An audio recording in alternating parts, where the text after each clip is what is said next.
Mungu ameamua aseme na mtu mmoja ambaye anapita kwenye njia ambazo hata yeye haelewi. Imefika hatua amekata tamaa, imefika hatua haelewi itakuwaje. Lakini sikia neno la Bwana, bado lipo tumaini, bado lipo tumaini, bado unao msaada wa kukusaidia.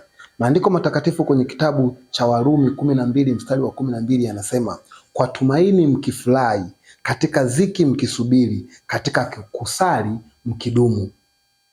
Maandiko yanasema katika dhiki nyie mkifurahi. Mnafurahi kwa nini? Sio kwamba dhiki imeondoka, lakini tumaini lipo.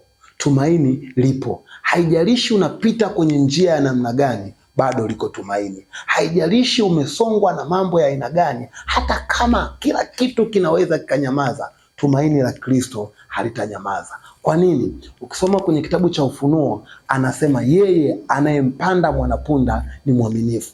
Moja kati ya tabia ya Mungu ni uaminifu. Kama amesema nitakupa tumaini, uwe na uhakika atakupa tumaini. Kama amesema nitakupa msaada, uwe na uhakika kila kitu kinaweza kikanyamaza, lakini msaada wa Mungu utatokea. Mungu akupe msaada.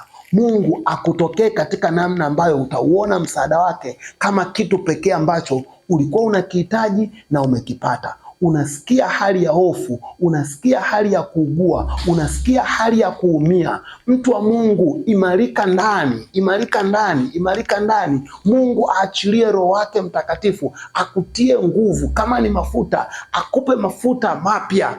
Kitabu cha Misali 24 kinasema, ukizimia siku za tabu, nguvu zako ni kidogo. Siku za tabu sio siku za kuzimia. Siku za tabu ni siku ambazo watesi wakikuona unapata shida, na wao watamtukuza Mungu wao. Lakini siku za tabu ni siku za kufurahi. Tena kufurahi katika nini? Kufurahi katika Roho. Wanakuona unatembea, upo katika tabu, lakini unanena kwa lugha. Upo katika tabu, lakini unaimba zaburi. Upo katika tabu, unaimba nyimbo za rohoni, unaimba tenzi. Unaona lile andiko linalosema mwisho wa siku Bwana atawasaidia watu wake. Mwisho wa siku Bwana atakuwa ndo msaada pekee ambao wanautegemea.